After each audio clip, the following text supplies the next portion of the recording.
What's going on, everybody? Welcome to another episode of Gaming with the Bros Cast. Hello. We're on episode 85. Today is August 2nd. Harrison, I want to officially welcome you to the month of August. Thanks, man. June and July were fun, but August is where it's at. Yeah, August is here, man. August is here.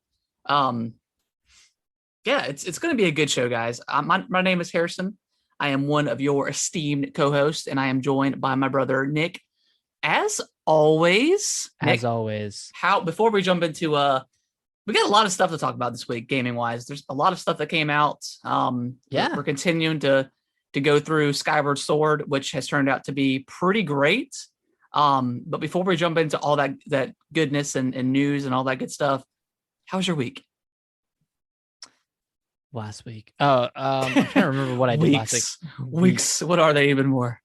It's been a little crazy because we've been getting ready for the move. Me and Alicia have been getting ready for moving cities. I'm unemployed right now. You know? What? Yeah, starting my new job in 2 weeks, but I have these 2 weeks off. A little vacation?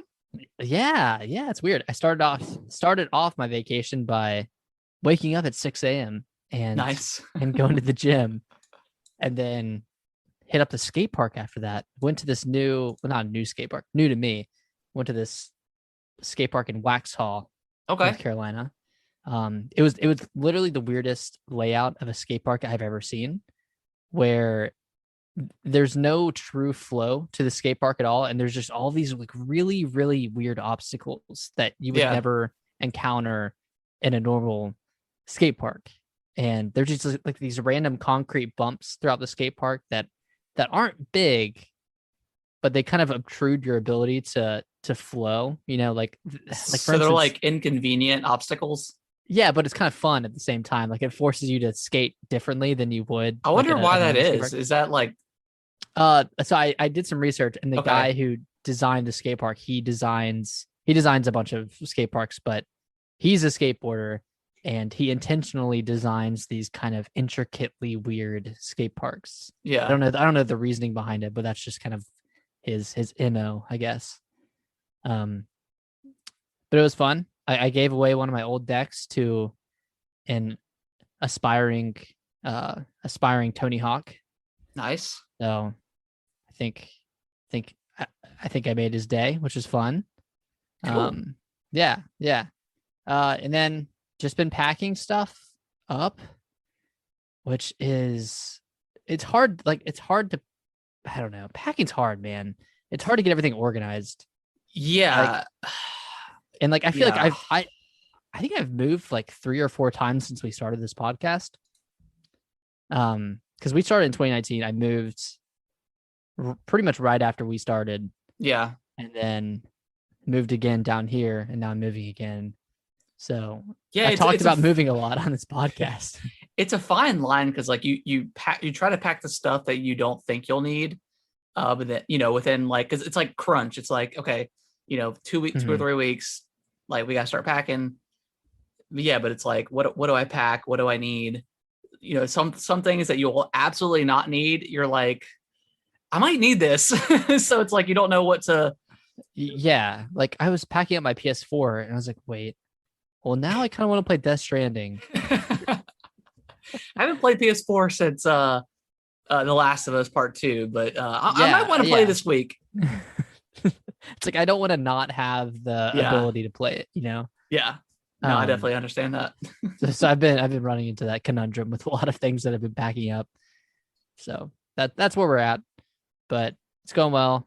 Moving this weekend, and then I'm excited to have like Google Fiber and have really, really solid internet, because playing Halo online is pretty tough. Like I get a lot of like rubber banding with Halo. Yeah. And then I can't even play online on the Switch because the Wi-Fi chip is just horrendously bad. Yeah. And I'm excited to see how different the Wi-Fi is, or just internet in general with the Ethernet port on the Switch OLED model. Mm-hmm. I'm assuming it'll be a lot better. We'll see, man. We'll see. Well, so back when I had like peak internet, like 1,000 megabits, I was still only getting like 50 down on the Switch when I was getting like 500 down on the Xbox. Yeah, so, my Switch, for reference, it's downstairs in like our basement / living room area, and it's 10 feet away from my internet router. But granted, it sucks because my house was built in 1967, so like all the walls are plaster, which is super bad for any sort of Wi-Fi connectivity. So we've always kind of had trouble with Wi-Fi in our house, even with fiber. But if you plug straight into the modem, you're getting 600-700 down. It's great. But yeah, Wi-Fi, we've always kind of struggled, and even like, especially the Switch, like 10 feet away. I mean, it's granted, like my office is like, it's in a like little 10 by 10 room, but I was struggling playing like Rocket League and stuff. Like I just couldn't connect to the server. So I was like, well, I'm not going to play anything out here ever. Cause I thought about, I've got Pokemon Unite downloaded and I'm thinking about playing it. I am too, but I'm going to wait. Yeah. I heard a lot of like pay to win kind of bull crap. So I don't know, but it still looks fun. I'm scared of getting sucked into a MOBA. Like that's kind of a soul sucking genre of games. Yeah. And that's from what I've heard. Pokemon has that kind of tendency to whatever kind of genre it gets into. Like it's always pretty welcoming and like easy onboarding and stuff like that. So yeah, it's just one of those franchises where you kind of pluck it into any genre and it'll probably work out because it's Pokemon. Everyone's super familiar with Pokemon and like all the different characters. Yeah. So it's just easy to grasp and understand. Yeah, that's been my week. It's been good. Cool. It's weird being on. It's weird being on vacation when no one else is on vacation. Because I'm just like, what do I do? So I watched an entire season of Ted Lasso today. Nice. It's a great show, by the way. I don't know if you've watched it, but I've seen previews all the time for it. Oh, it's such a feel-good show. It's on Amazon, isn't it? It's on Apple Plus. Oh, okay. Yeah, I don't have that. Okay. But yeah, I've heard a lot of great things about it. Yeah, it's pretty good. How's your week been? How you doing? Good. Another kind of fly by week. I feel like Sundays always kind of drag because I'm always, I'm like, oh, Mondays, and then like once I'm through with Mondays, like it's just like next thing I know it's Friday. Yeah. So that's been good. We've been slowing down a little bit. I think we're starting to get more people like out of training, so that's been good. Other than that, work's been pretty much same. Just like today, like I got a pressure washer and pressure wash the our carport and stuff. So it's always satisfying to pressure wash stuff. So that was fun. For as fun as pressure washing is. Other than that, it's a good week. We went over to one of our childhood friend Diego's his mom's boyfriend's birthday party at her house. So we took the kids over there and they played on the swing set and they made some delicious, super good. They're Hispanic, so they know how to cook. So they made a lot of great food on the grill, and we had like authentic tacos and a bunch of really, really good food. Nice. So that was good. And then Sunday just kind of chilled. Got a lot of gaming in on Saturday and Sunday. Death's Door, stuff like that. So I'm excited to kind of talk about this stuff. Yeah, let's jump into. What do you want to talk about first? We got a lot of stuff on here. Let's start. I guess just a quick thing. Kellen has been starting to play. He's finished, he's destroyed Odyssey for a long time. He finished up Mario 3D World. He's finished up Bowser's Fury. Now he's moved on to Mario Galaxy. And when I first got All Stars, he struggled with playing that game by himself because he couldn't quite get like the motion controls down, like the gyroscope. But now he's finally getting it and he understands it. So now he's moved on to that. He really loves it. So I bet if you feel like 3D World, then Galaxy, I feel like is just and just I felt him a little bit playing that. But he has a tendency to, like with all these games, like he always starts a new file. He doesn't erase the previous ones, but he starts a new one. So he like constantly is playing the same like first 10 stars over and over again. I'm like, dude, like click on this file and you'll keep playing that, but I mean, he loves it. So has he saved over your file before? No, I taught him to like go because I've got his own profile. Oh, okay. So he knows that he knows how to spell his name, so he knows where Kellen is, and he knows that his icon is the little like mushroom. Okay. So he knows, which is great because I'd be kind of devastated if he erased something. I was scared he might have like accidentally deleted your Skyward Sword file or something like that. Yeah, I'd be super sad for that because I'm about 18 hours into that. So, but he does really good with that, which is good. Okay. But yeah, he's been loving Galaxy. Nice. And I haven't really played Galaxy that much since I've got All Stars. Like I played like the hell out of 64 because it was just like my goal to completely beat that game because I never did it as a kid. So that was fun. But yeah, going through Galaxy, man, gosh, Galaxy's incredible. It's got some fire levels. Some really got some awesome like level design and just I mean the gravity stuff is so cool. It looks great too. Like just as a 10-year-old plus game, it looks fantastic.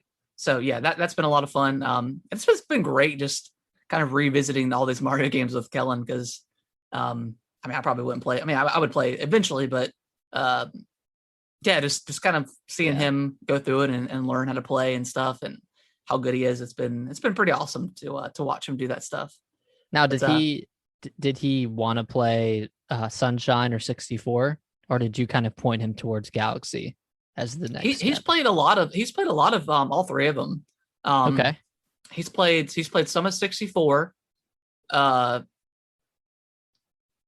Probably without him not understanding the motion control of Galaxy, I think Sunshine was the hardest just because you have to use the water controls and they just kind of suck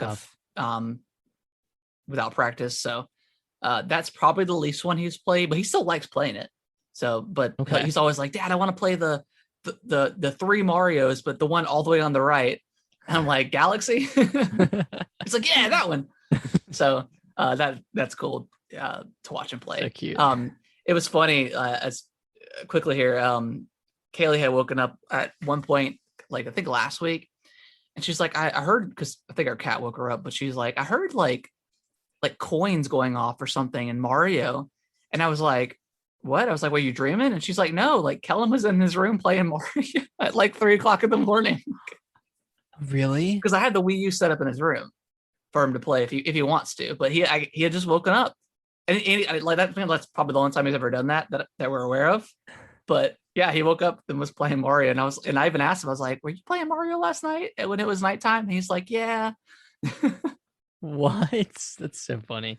So that was hilarious, but yeah, that's enough Mario. I feel like I talk about Mario all the time, but it's Mario family, man. Kellen loves it. But let's talk a little bit about Skyward Sword because you have beaten it. I beat it. You're done. Yeah, I'm done, man. I did like there's the 6 dungeons and then there's, the final one. I really enjoyed every single dungeon. I thought all of them had fantastic ideas, especially the last one has a very unique idea or a very unique implementation of dealing with the dungeon itself. And I won't talk about anything like from there, but it's just kind of a special dungeon in its own right. I know I talked about this last week about not being annoyed at having to go back to like the 3 areas, like the desert, the volcano, and the forest. And I wasn't annoyed when I was going back for dungeons 4, 5, and 6. Yeah. But you do have to go back again. And do another mission, so to speak, on each of the areas. And I think you unlock like kind of a new portion of each area, so it's a little bit different. Or at least like they're all kind of different when you go back. But I was like, man, they are really milking these 3 areas to their fullest extent. But it wasn't like I didn't enjoy the gameplay of like the 3 kind of challenges.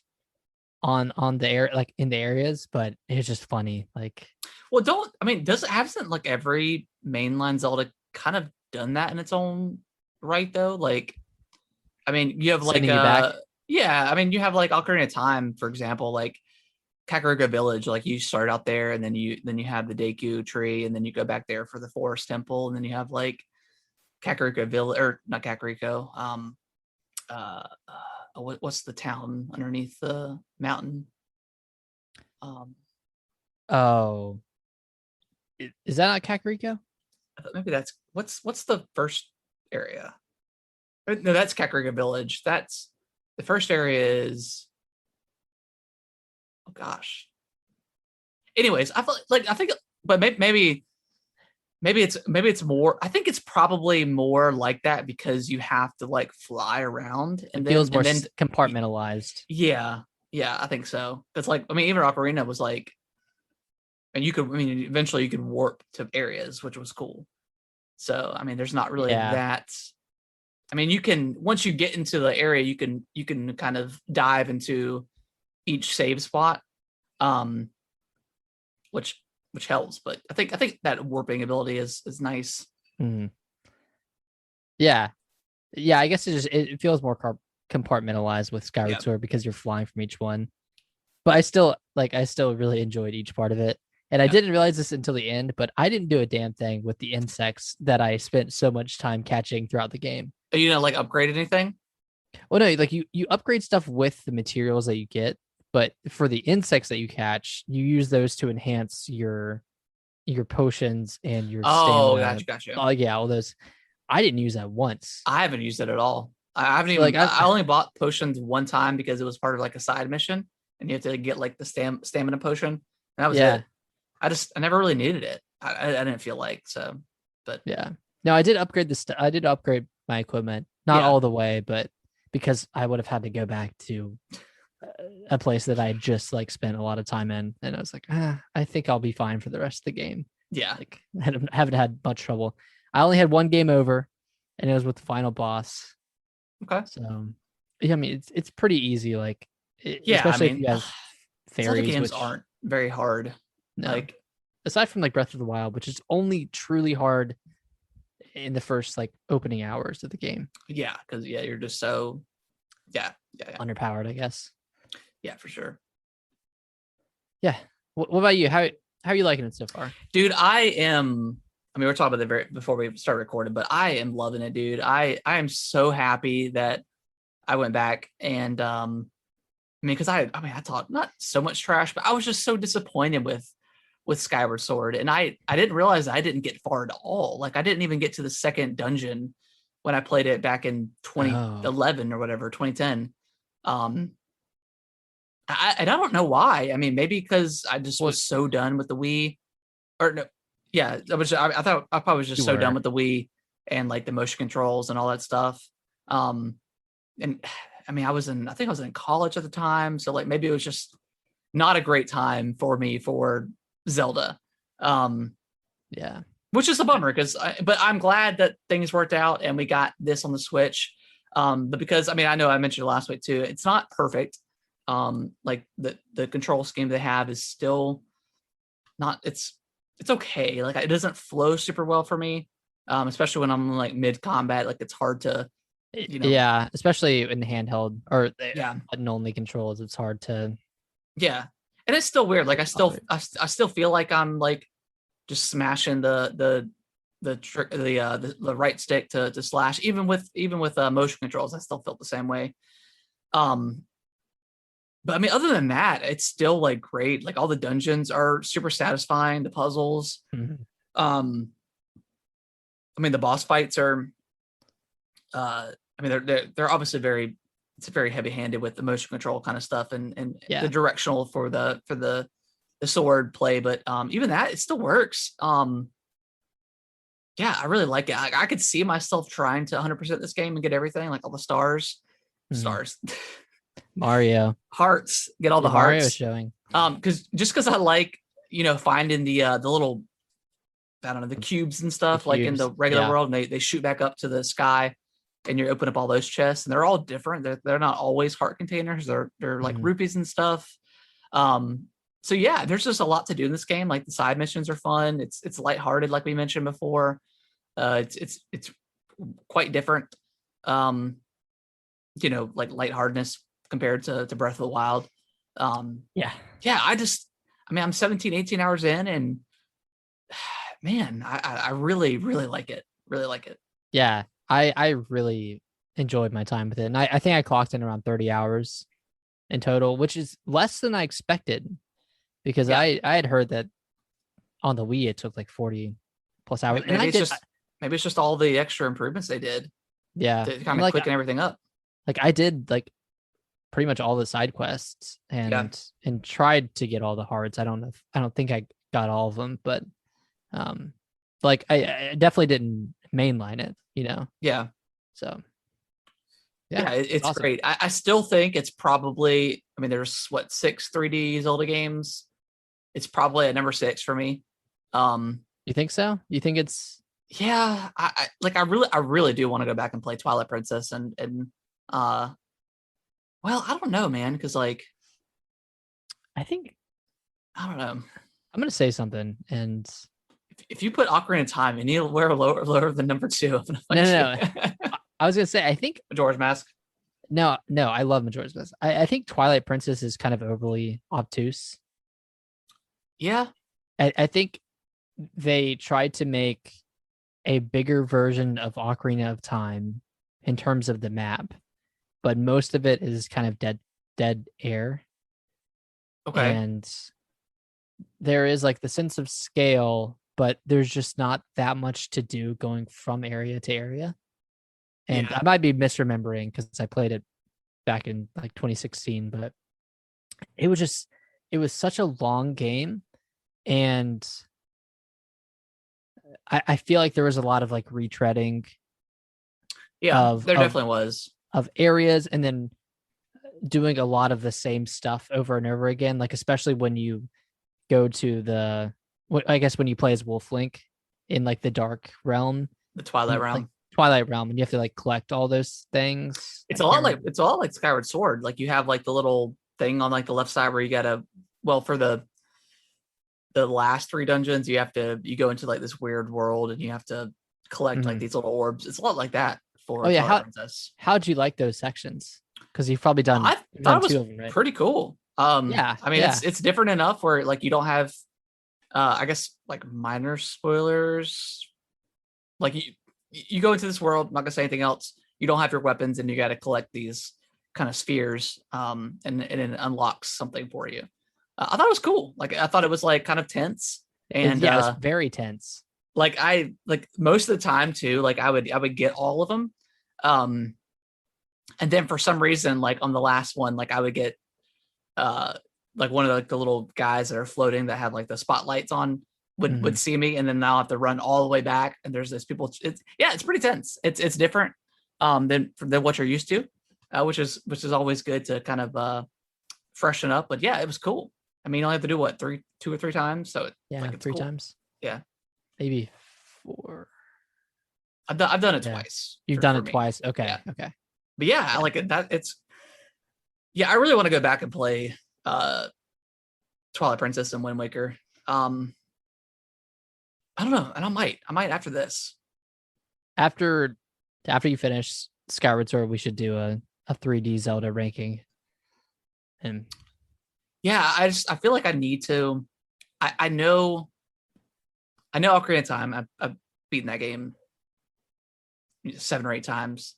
And like Majora's Mask, like I played that recent enough to where I could remember. And it's so much like Ocarina of Time gameplay wise. Yeah. It's a kind of a direct sequel. Well, it is. But it's just weird. That's what I love about Zelda, like when they get really weird with kind of stuff. But yeah, like Twilight Princess and Wind Waker, I haven't played those recent enough to quite remember, and I want to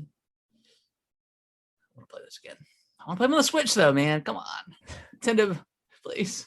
You do have a Wii U. I do. Yeah. I like the Wii U. Wii U was okay.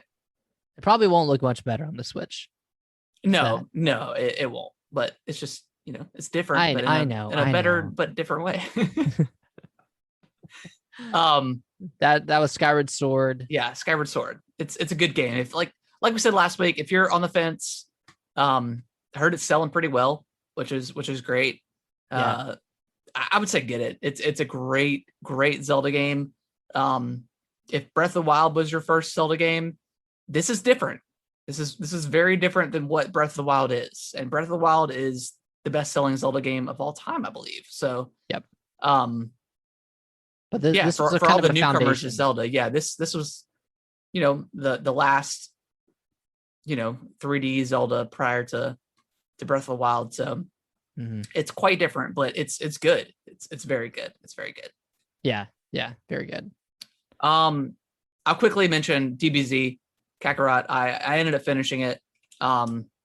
That DLC, right? That DLC. What I thought was going to be awesome turned out to not be, or the direction I thought it was going to go. Like I thought it was going to go into the Xenoverse games, but it was just an extension of Trunks' storyline, which now that I played it, I'm like, yeah, that makes total sense. Like I remember them talking about that in the show. So that was a little bit of a bummer. And then like I started to finish up some side missions, and one of them were like, I had to fight like 10 of these freaking robots that were like 2 or 3 levels above me. And I mean, there's no achievements in like this DLC. So I was like, you know what? I'm done. Like I didn't even like, I beat them. And then there was like another like fetch quest. And I was like, no, I'm good. I'm over it. So I put that down. So, which is fine. It's okay to put games down. Yeah. And when you think about it, video games are like virtual chores. Just some of them you like doing more than others. This is true. Yeah, this is very true. And you didn't want to do that chore anymore. Exactly. Nick, you're pretty close at beating Death's Door, right? Yeah. So for those unaware, there were kind of three dungeons and 3 bosses that you go through in Death's Door, and you have to like reap these kind of big bosses' souls. Yeah. And I guess for those unaware of the game itself, it's kind of a, how would you describe it? Like an over the top or like a top down isometric, like kind adventure of game, like Zelda. I mean, a lot of people have been saying Dark Souls, but like, I don't know if I would necessarily say it's Dark Souls. Like, I don't think shortcuts is directly comparable to. No, and there's no consequence to your death. That would be Dark Souls. Yeah, I wouldn't say Dark Souls at all. Like some people have, like some podcasts I listen to, like people are like, oh, this is like a good entry point to like the Dark Souls, Bloodborne kind of games, but I wouldn't say this has anything to do with those. I would say it's way more like Zelda. I would say Zelda with the combat of like a Hades. Yeah, I mean I haven't played Hades, but it's very you've got that reference. Yeah, because that's isometric and the combat is decently similar in terms of like getting timing down and all that stuff. So, but yeah, that's Death's Door. It's really, really great. I'm really enjoying it. It's got a lot of challenge to it, especially after you defeat some of the bosses, you kind of have to go into this kind of challenge, or after you almost finish a dungeon, you have to go into like this chest. Like you go inside this chest and you have to do that kind of challenge where you. That was very Dark Souls, like the mimic chest or whatever. Yeah. That was cool. But I finished up the 3 dungeons and the 3 respective bosses, and all of those were kind of challenging in their own way and pretty unique. And all the characters that I've met along the way have been pretty unique and pretty. I don't know how to describe these characters, but they're kind of like there's a juxtaposition between the dreadness of the world itself and then these kind of like bright characters. Yeah. And I guess that kind of reminds me of no, that doesn't remind me of Dark Souls. Never mind. It reminds me of one character in Dark Souls 1. Yeah. So that's about it. But yeah, really enjoying it. I think I'm close to the end. I'm going to go back and try to increase my vitality and magic, because I really haven't come across much of those optional trials that you can do to increase your vitality. Yeah. So I only have like 2 out of 4, and there are many. I think there are 16 total. So I have a long ways to go, but I just want to increase my health and increase my power as much as I can, because I've been kind of struggling on the bosses because I haven't increased my health or magic too much. I've been increasing my powers, like increasing my attack power and stuff, but not so much my health and magic. I will say that, I mean, I understand why they do it, but like I feel like it's kind of expensive to upgrade your abilities at first. It is. Like it's really expensive. Like I mean, you're getting like 2 or 3. I guess that's how you can compare it to Dark Souls. Like when you kill enemies, you get their souls, and you use those to upgrade your stamina and your magic abilities and your strength and stuff like that. So that's where I guess people get it at Dark Souls from. But yeah, I found it very expensive. I still kind of do. I'm not quite there where like base enemies are getting me a lot of stuff. I am finding like souls, I guess. Like that's around the area. Okay. That's where the bulk comes from. Like I haven't really noticed a difference, or I haven't really. My soul count doesn't really change with each enemy I kill. It really only changes with or really only increases with bosses and kind of mini bosses. But it's that exploration and finding those kind of soul orbs that really make the difference. Yeah.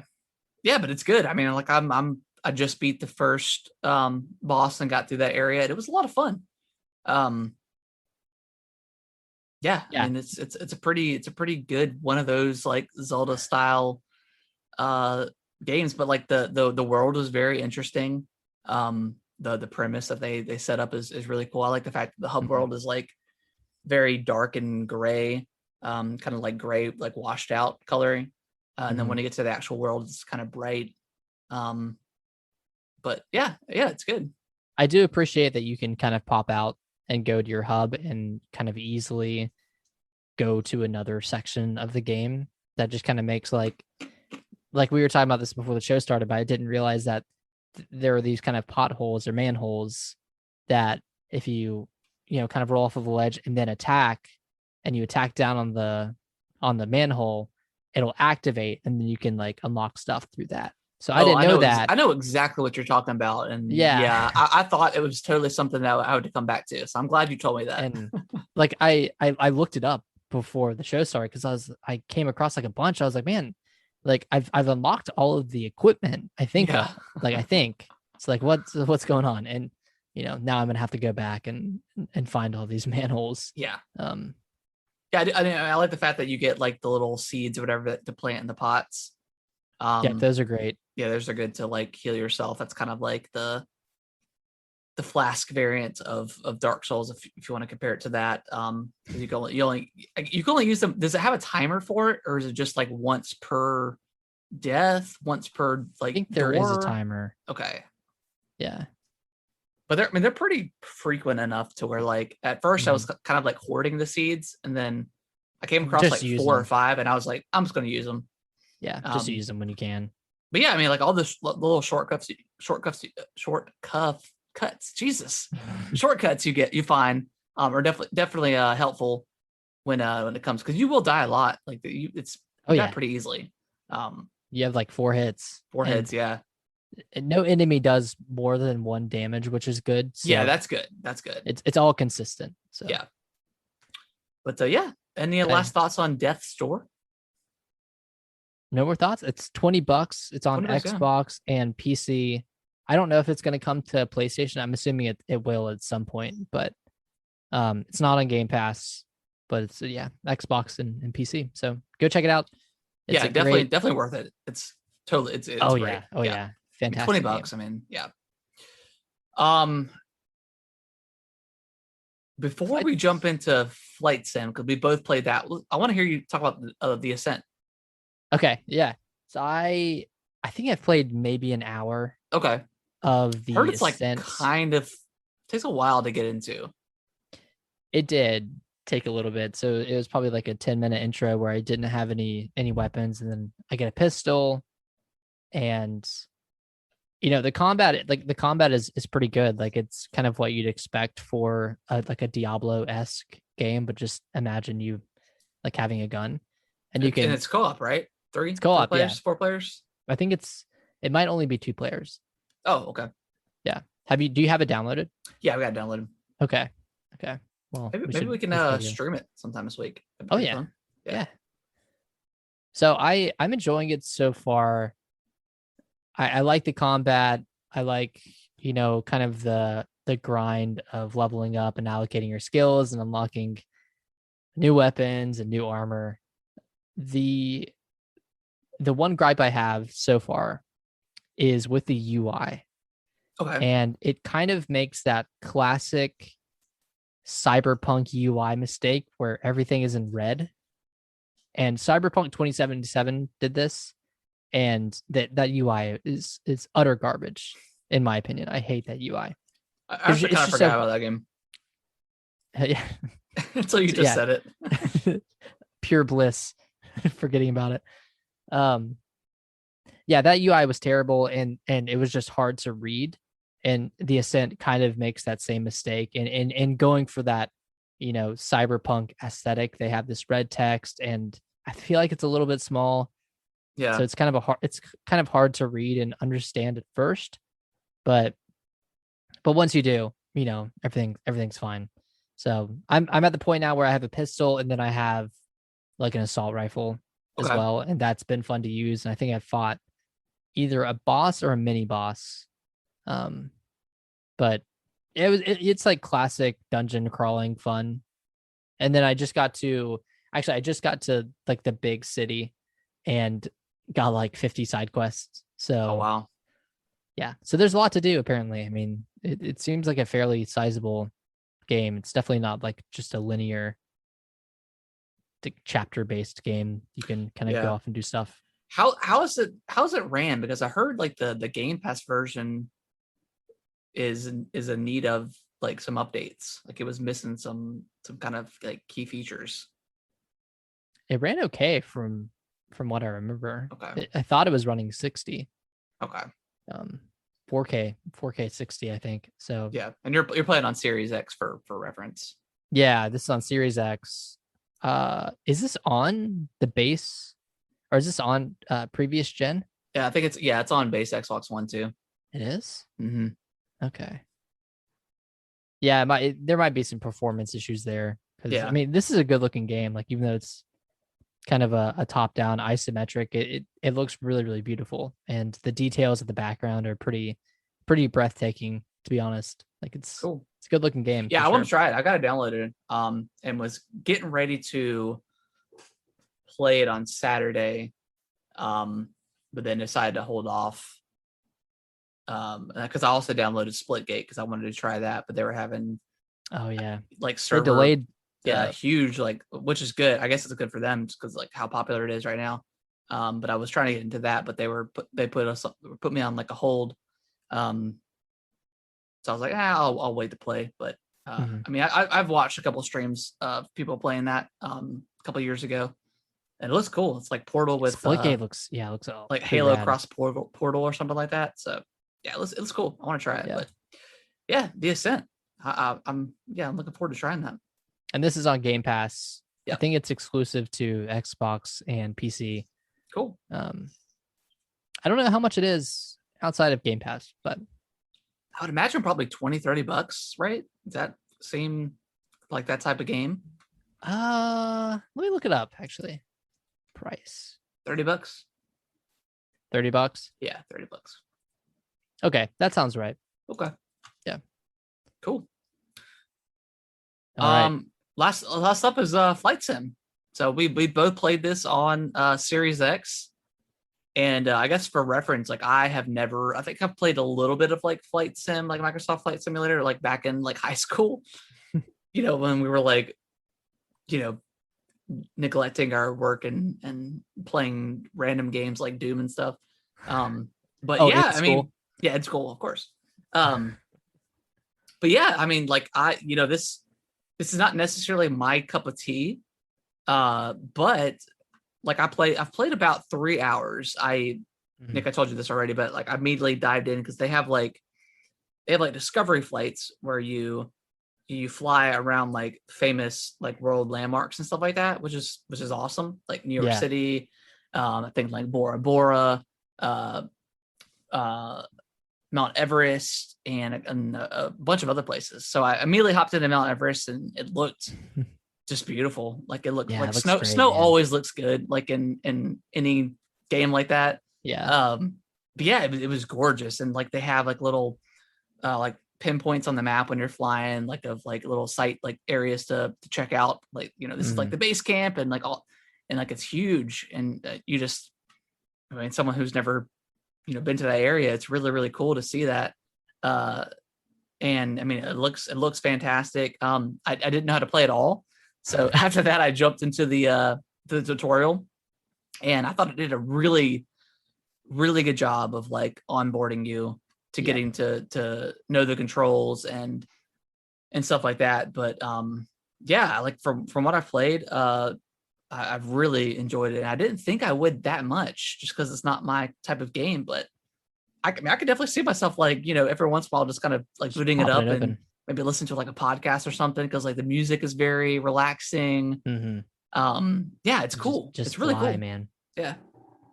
Yeah, I've really been enjoying it. I started out with the tutorials, and I think I did all of like the first like batch of tutorials, and then I did a couple of the second batch. So I learned how to get off the ground and land, and kind of operate all the controls. And granted, I'm playing on easy mode, so it's definitely not as difficult as any other mode in that game. Yeah, right. I did like the discovery flights, and then I set some departures. Like I did one out of Seattle and flew to Mount Rainier, and that was cool. And I did one complete small flight that was like 30 minutes. Yeah. I think it was from Seattle to like another airport around there. But that was kind of cool, like completing a full flight. Yeah. And granted, like I got lost. I had a lot of trouble with the navigation, because I think at first I didn't have like the pinpoint set up for some reason. So I couldn't see where I was going. Or I kept on disappearing for some reason. But I've flown a lot of different planes, flew the 747, and that just felt huge, man. It has like 4 engines. I got to go back and play that. Yeah. You should, like, just taking off with that thing. You feel like the shake in your controller. You see like all the 4 engine monitors on the screen, and then it's pretty rad. What perspective did you play? Mostly in third person. Okay, yeah, I played a lot in first person. Okay, but yeah, it's cool. Like I immediately after I got done with the tutorial, I jumped into like the kind of the flight mode or whatever, and took off from my local airport, and just immediately derailed from like the flight path, and just flew over the area. It took me a little bit to like find where I lived. Yeah. Just because it's difficult to kind of figure out like the path or whatever. But like it's funny, like I eventually was like I was just flying because I found like my town or whatever, and I saw like where like our local Outback is, and like that food line, or like Harris Teeter, like the liquor store and stuff. And then from there, I was just like, I made my way, following the road, follow the road for best I can, because like it's like you're going so fast, it's hard to. And like I eventually had to like slow down, like drop speed on the engine, and then like I finally caught the house, and then like I ended up crashing. That's like the same exact thing I did. So hard. Yeah, it's really hard to figure out where you live, but that was an awesome experience to see that. Yeah, it's cool seeing like your city, even though it's not 1-to-1. Like the houses are kind of, they're kind of like filler houses. They're obviously not 1-for-1 representations of your house, but yeah, seeing all like the landmarks in your city and stuff is really cool. What about the performance? Because I had a few crashes. And not plane crashes, but but no crashes Xbox. for me. Really? Okay. Yeah, no crashes at all. It ran pretty smooth. The loading times were they were okay. I mean, they were a little long they're long in comparison to every other game that's on the Series X. For sure. And there's also a couple different modes you can choose. Like it's pulling like live satellite images to keep up with the world. And you can choose to not do that, and like the quality isn't going to be as good, I believe. I haven't tested it out myself, but I think that there's like a couple of options you could play. But performance wise, like it ran great. Like I didn't have really any stuttering.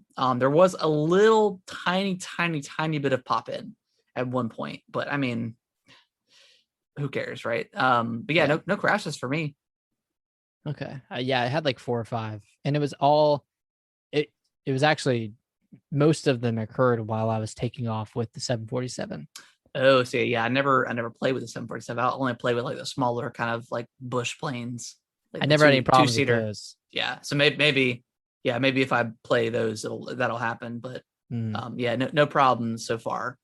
But yeah, okay. I'll probably jump in a couple more times, check out the 747, get that feeling of the big boy plane, the big boy, and see how that runs. And it's a cool game.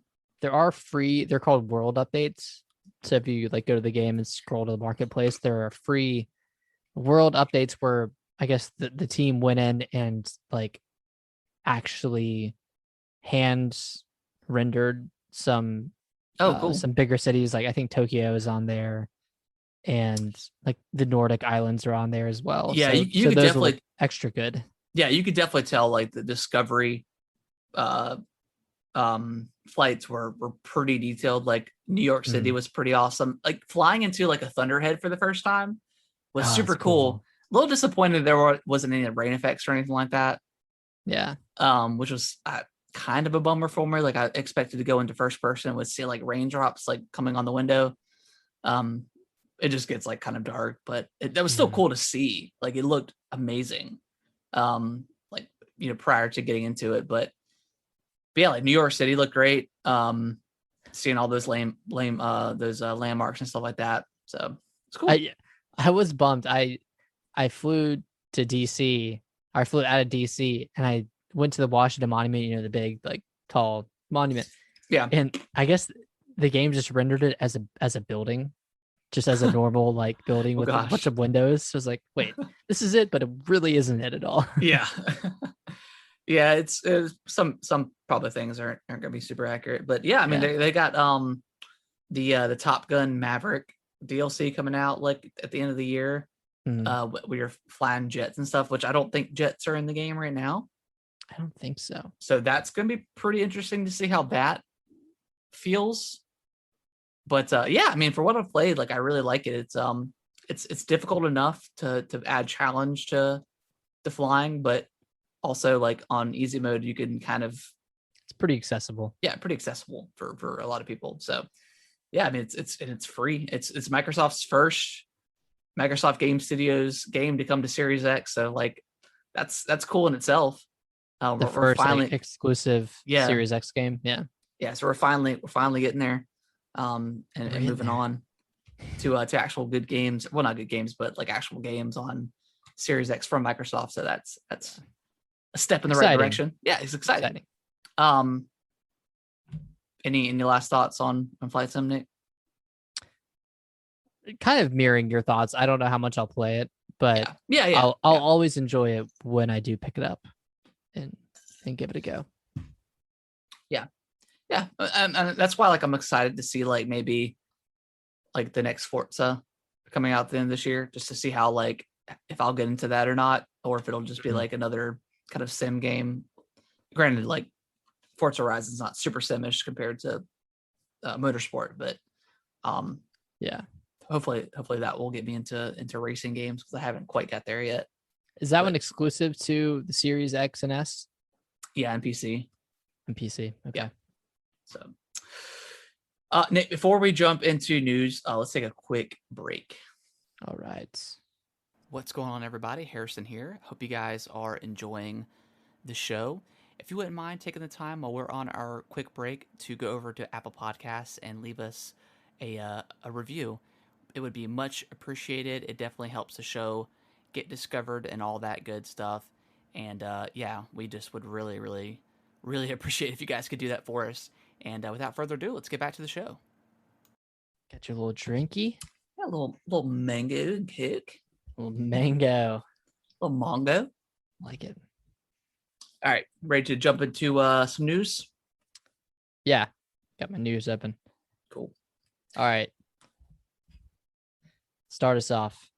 Okay. So it's not quite yet confirmed, but like pretty heavily rumored that Horizon is going to be delayed until 2022, which I completely figured that was the case. When they didn't mention release date at the state of play for Horizon, I figured it was 2022 for sure. Did they say 2021 at all during they never did, but I think like internally that was kind of like the goal was to get it out, but they never really mentioned like a specific date or like year. Which I think they probably were shooting for 2021 for sure. Yeah. Just because they don't really have much else. Yeah, I don't know what else they have coming out aside from like Kena, Bridge of Spirits. Yeah, and that's a smaller title. And that's really it, because God of War got pushed. This is probably getting pushed. Well, I think God of War was always 2022. I think that's why they were trying to maybe get this out 2021. Mm-hmm. So yeah, this is a great opportunity for Microsoft and Xbox to really hit home with Halo and Forza. But yeah, I'm not necessarily like upset or anything. Like delays or I wouldn't even say delay. Since it was never like had a specific like a set date, internal delay. Yes. Either way, I'm going to play this game. Like Horizon, the first one was incredible, and more time, as always. We talk about all the time. Delays are always good. Like it's never going to be a bad thing because the game got delayed. Yeah. But yeah, I tweeted this out maybe yesterday, but 2022 is looking pretty stacked with games with Zelda, definitely. God of War, Elden Ring, Horizon. I would keep forgetting it's January for that game. Yeah. That's so soon. So soon. I think after I'm done with Zelda, I think I'm going to go through Sekiro and finish that off. Ooh. Yeah. All right. Yeah. We'll see how that happens. How far did you make it in that game again? Pretty far, actually. Like I think I was getting pretty close to the end. Did you get past Owl? I think that's where I stopped. Oh man. The one on the rooftop. The one on the rooftop. Yeah. Yeah. Like the dude's father, right?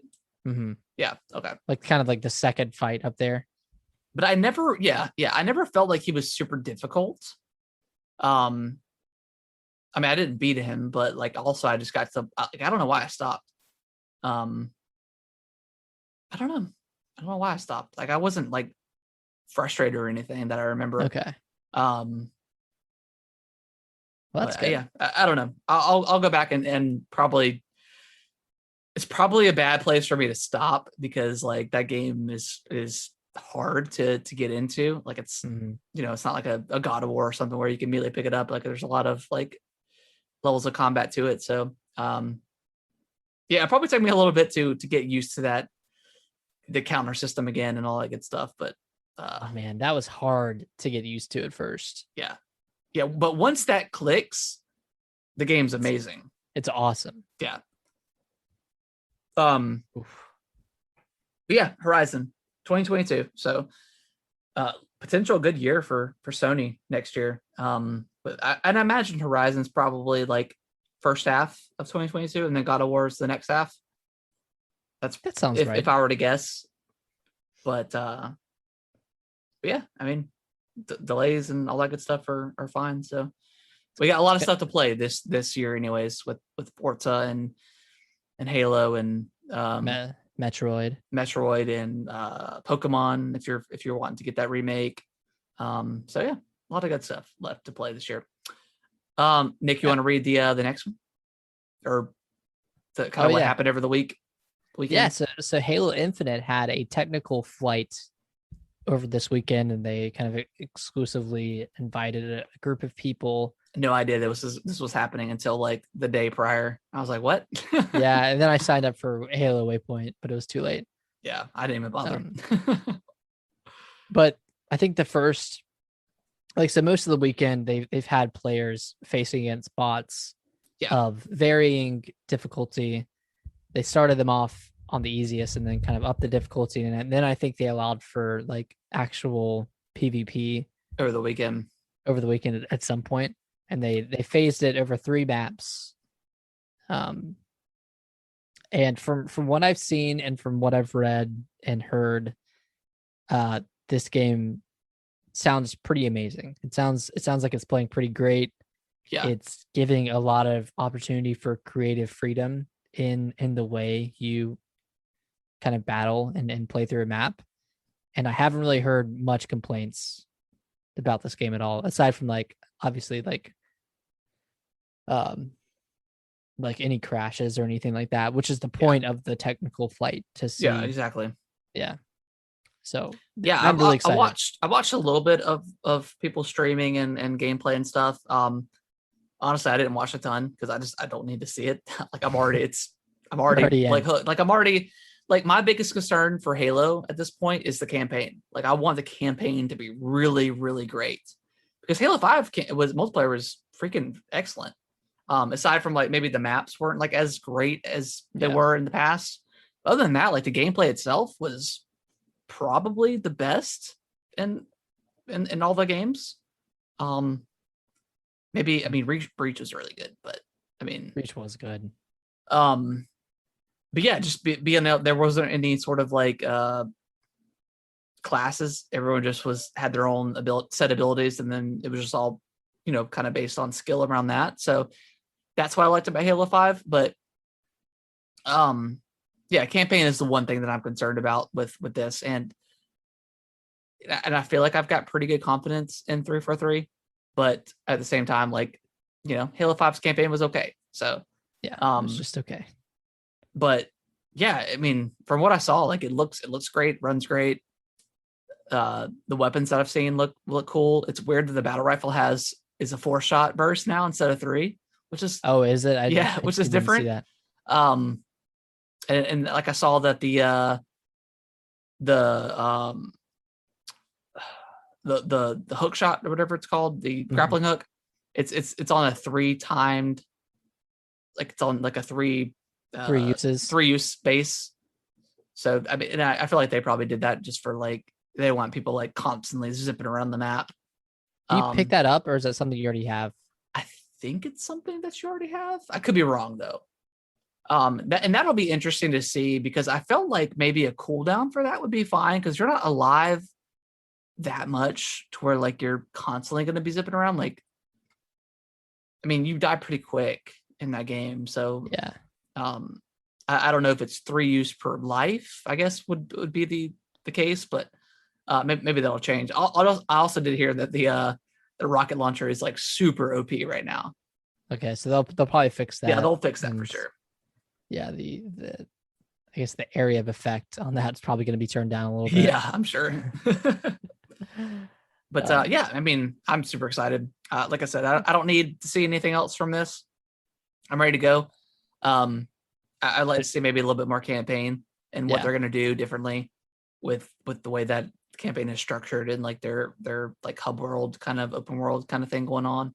Other than that, like I'm ready. I'm so ready for this game. Oh, me too.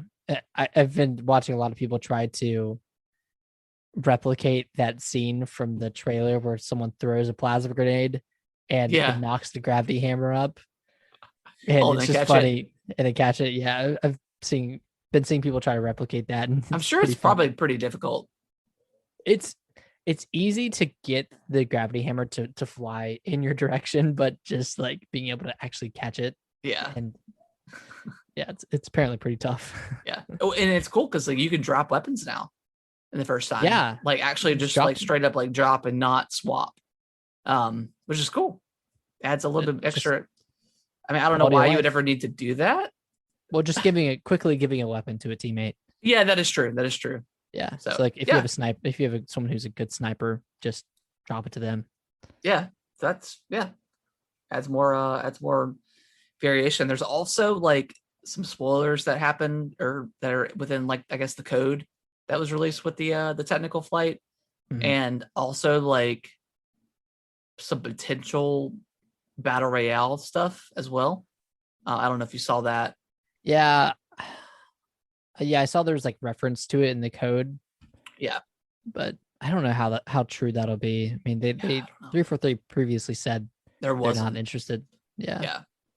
I mean, they had like what was Warzone for Halo 5 they had there, which I thought was okay. It was all right. But I mean, yeah, I don't. I mean, if they were to attempt to do it, I would try it. But like, I don't need more battle royale. Like, I want Halo as that very small arena style multiplayer shooter. That's what I love. That's my steez, man. That's what I love. I don't need these massively open. Yeah. Unless they did something really great with it or different.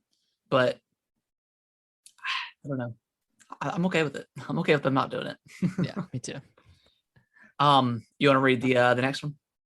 Yeah, it's kind of the last piece of news is so 2K is ramping up their game output over the next year. They currently have 4 games planned for this year. Those being WWE, NBA, Tiny Tina's Wonderlands, and a 4th unannounced game that's going to be announced later this month, and it's going to be a new franchise. So I guess they're planning for 19 game releases over the next 2 years. Out of those 19, 7 are going to be sports sims, and then 4 free to play, and then the other 8 are kind of unknown of what those are going to be. Yeah. So I kind of looked at what franchises 2K has. They have BioShock, Mafia, Duke Nukem, The Darkness, Borderlands, and then obviously like the NBA, WWE. I think they have NHL as well. So I don't know what they like. So obviously they're starting a new franchise, and that's going to be announced later this month. But I don't know what other games they're planning on outputting. I think BioShock has been rumored to be in development, or maybe confirmed. I'm not quite sure on that. I think it's like all but confirmed at this point. Yeah. Which I mean, it's not developed by like the original creator Ken Levine. He's got his own studio. But yeah, I mean, like the Darkness could be very interesting. Like those first 2 games, only 2 games were great. Yeah, it's weird, man. Like 10, 12 years ago, like there were so many brand new franchises that like launched on like the 360 PS3 era. They kind of lived and died there too. Lived and died there, and they were great. I mean, stuff like BioShock, The Darkness, like Dead Space, which I mean, obviously we're getting again. But there were so many games that haven't crossed over into like obviously this gen because it's brand new, but like also like not last gen either. That I would love to see come back because like they were all like really excellent games in their own right. So yeah, I mean, like I'm looking forward to what 2K has to offer. Like I really want like these companies to go back into their catalog of games and bring them back. Like, you know, EA is obviously doing that with Mass Effect, and the Legendary Edition was excellent. You know, and then, you know, bringing, you know, I don't know, these older games into new light for new gamers. Like these character action story driven games where you are a character. You're not building your own character, but you are this person. Yeah.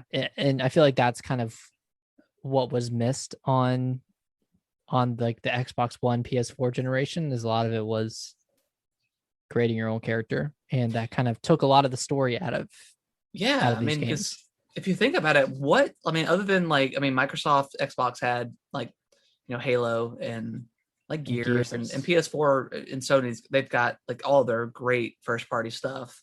But like, I mean, EA, 2K, like where Activision, like there were no trilogies. There was no and that was the era of 360 and PS3 was trilogies. Like all games were like the start of a trilogy, and we haven't gotten that anymore.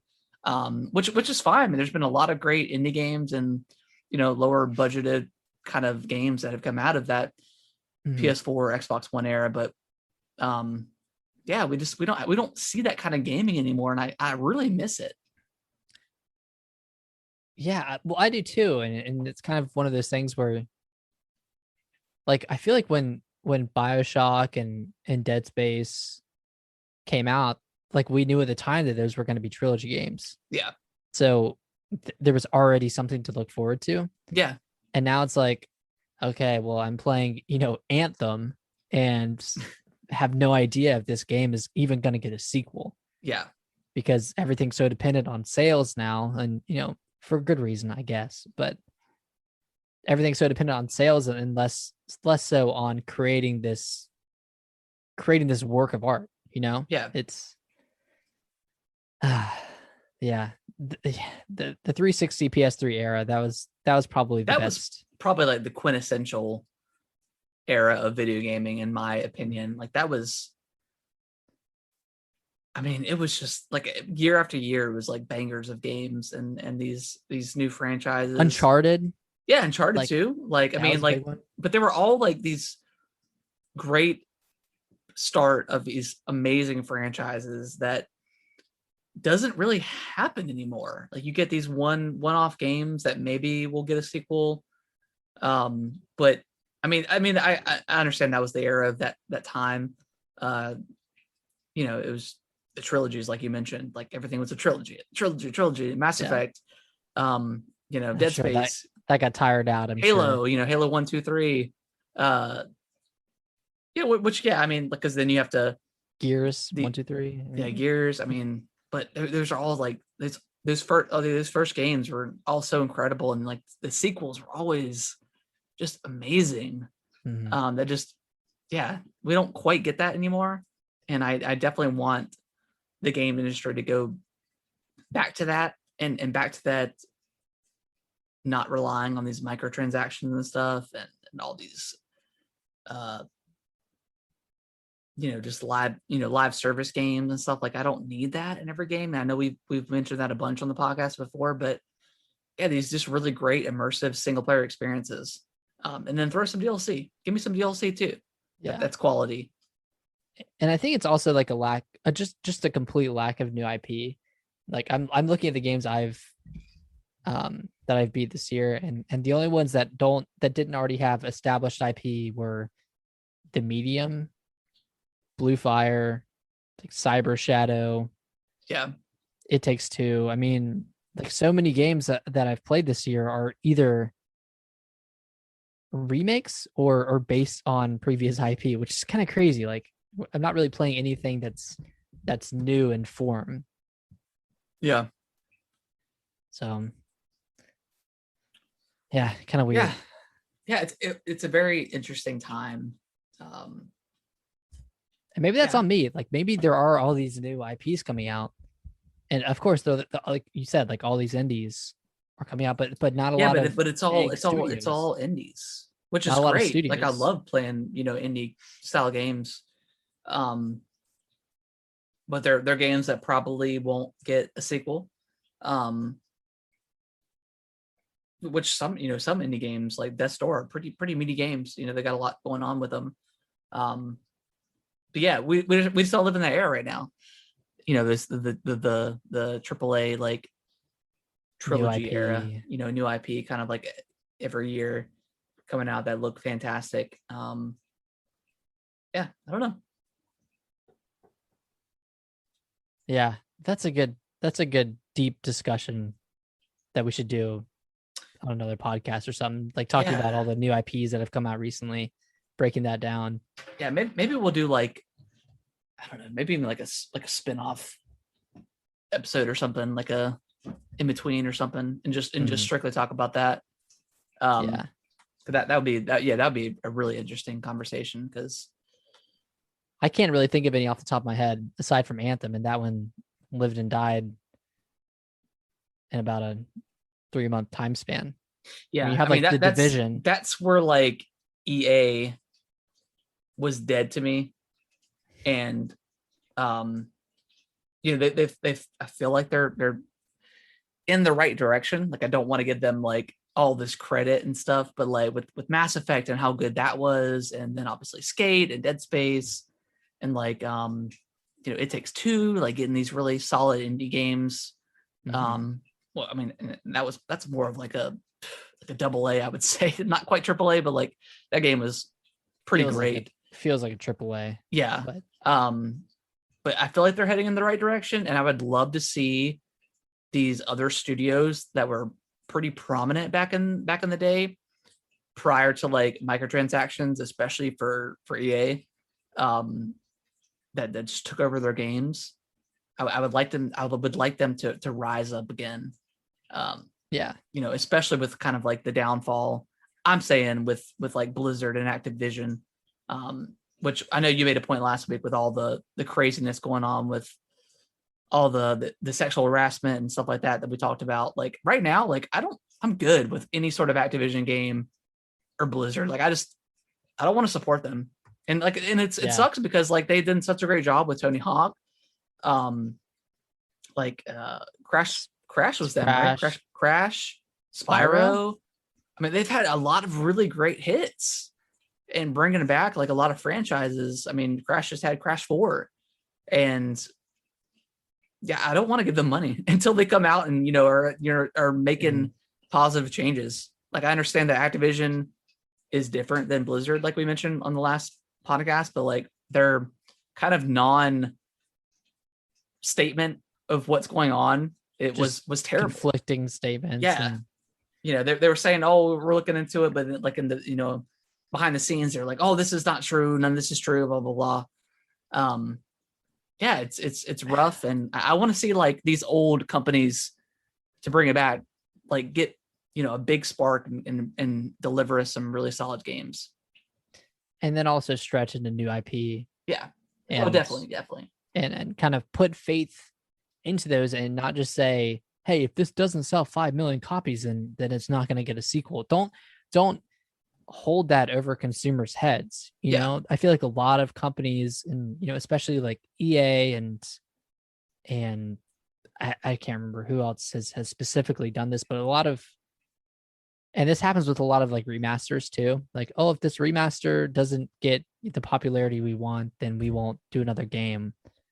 Yeah, and it's like, dude, you should make a game because you're inspired inspired with the vision to create a game, not because it'll generate this many dollars in revenue. And I know that's wishful thinking and very naive.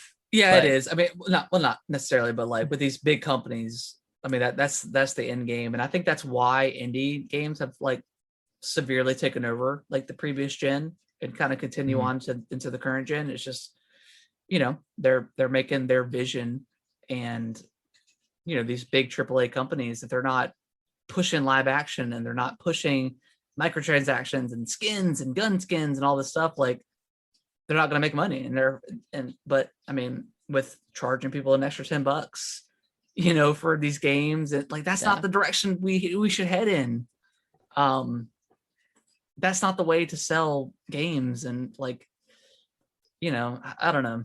Like I'm still like kind of on the edge, like on the fence with Battlefield, because it's a $70 game, multiplayer only. It looks great, but it has a battle pass as well. It's got a battle pass, so it's like lane, Yeah, with all these companies, like you're still charging full price, but then you have a $15-$20 battle pass every 2 months, 3 months.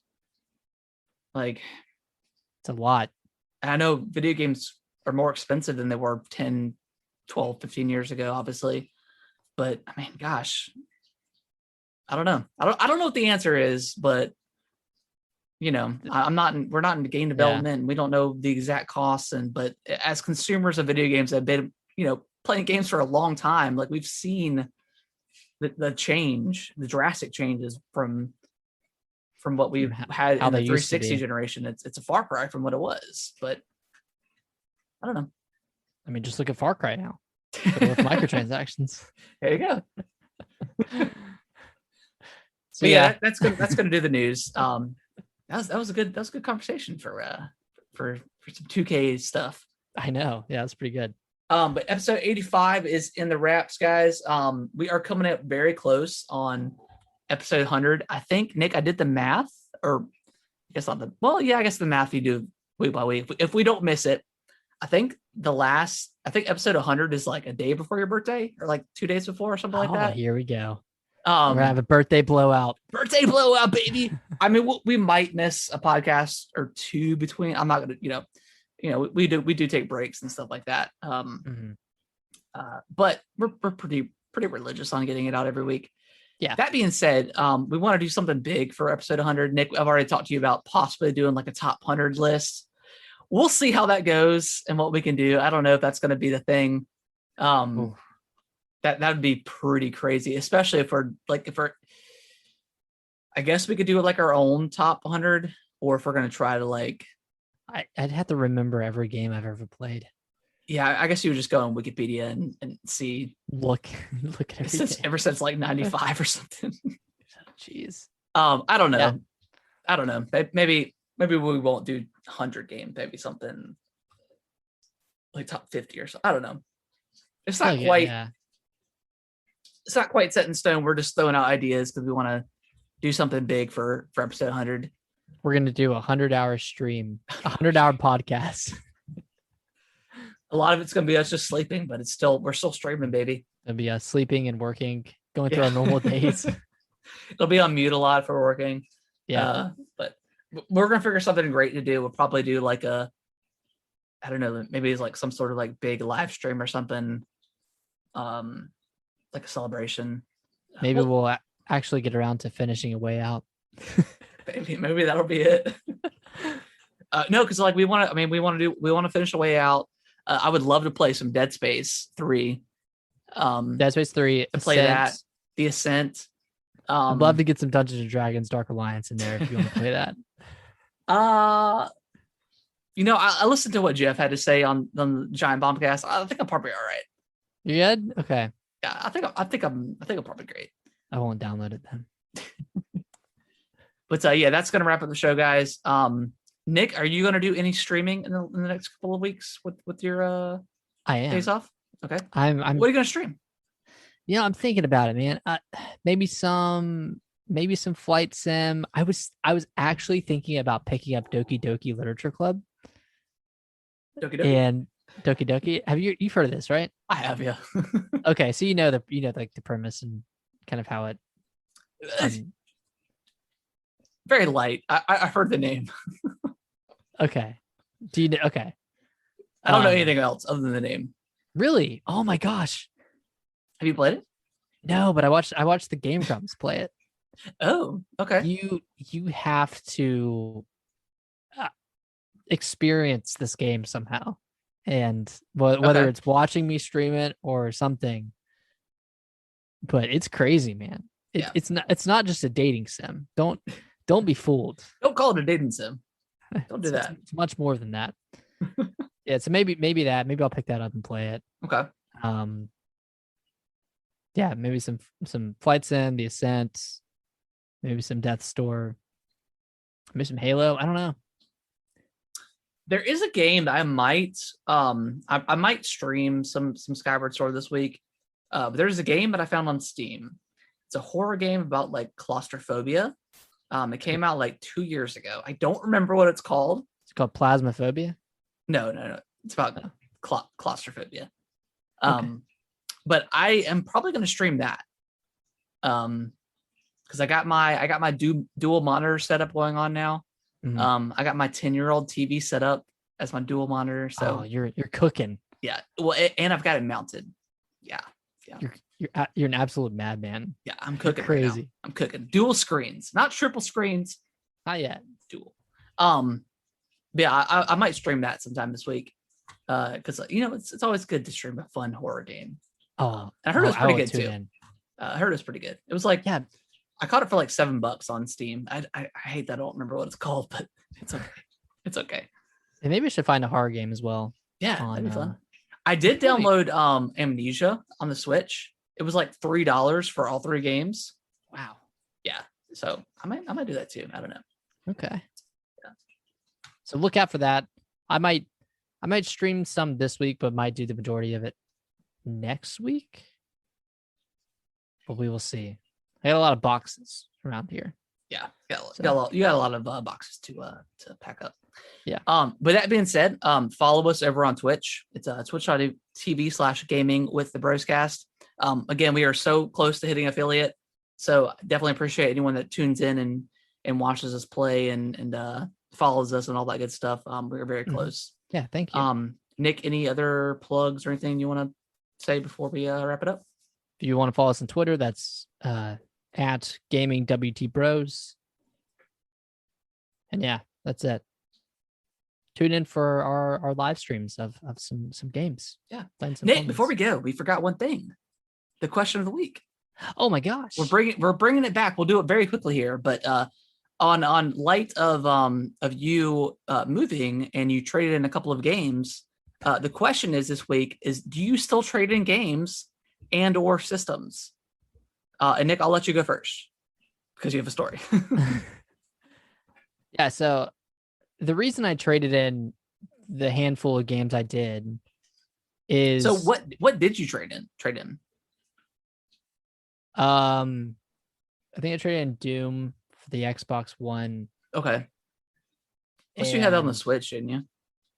Yeah, like you double dip a lot on the Switch. Skyrim for the PS4. Yeah. Because, have that through Game Pass. And did you get Skyrim on the PS4? I did. Did you not have it on the Xbox? I guess I had it. Well, you didn't really play until Skyrim. I played on the 360. Did you? Okay.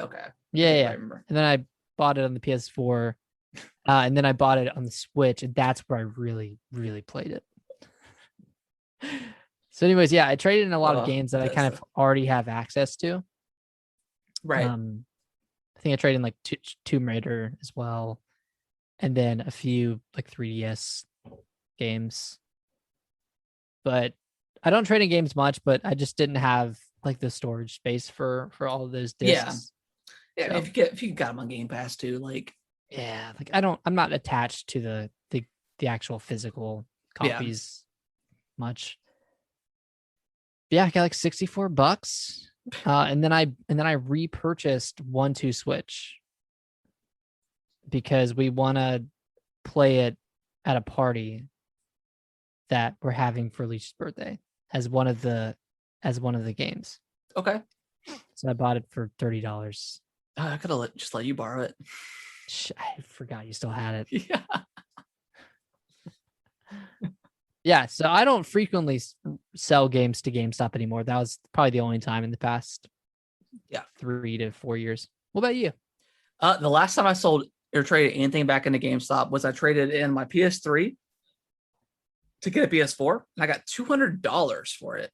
Oh, yes. So I got a PS4 for $200 back in the day. That's pretty good. And then I don't think I probably did. After that, I don't remember trading anything else. But after Kellen was born, I made the executive decision to not trade any games because just in case there's something that he ever wanted to go back to.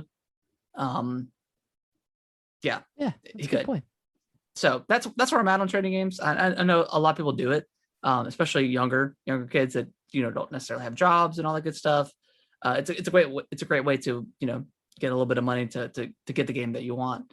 And then you can continue the trickle effect of continue the cycle of trading it in for the next thing. But there's nothing wrong with it. If you want to trade it in, it's totally fine. I would trade in my PS4 for a PS5. I would too. I would do that. Like Xbox, like I feel like I want to keep everything. Like I've got my OG Xbox. I got 360. I've got the one. Now I've got the Series X. Like I don't know. Like Xbox and Nintendo stuff. Like I want to hold on to. Sony, like I'm not super partial to holding on, but I feel like I'm just Nintendo in that regard. Yeah, I don't really. I'm and like I say that with Xbox, but like I just at this point, like I'm not gonna get anything for the Xbox One, so I'm just gonna hold on to it. Yeah, the value kind of is pretty. Yeah, pretty low. Yeah, for Xbox stuff and really Sony stuff too, like PS3s. Well, it's probably pretty expensive at this point if you want to go back and buy it. Yeah. Just because they don't make it anymore. Like PS2s are still pretty expensive. Yeah, let us know. Tweet at us. Nick, if you want to like post up this question, I'll tweet it out. Tweet it out. And we'll probably start doing like a question of the week every week and tweet it out prior to the show, like maybe a day or so. That way we can read them off on the air when we record. That'd be pretty cool. Yeah, we'll start doing that. That'd be fun. Cool. But yeah, tweet at us. Let us know if you still trading games or not, and why or why not. But that being said, that's the end of the show, guys. We'll see y'all next week. Episode 85. 85 in the wraps, the books. Bye-bye.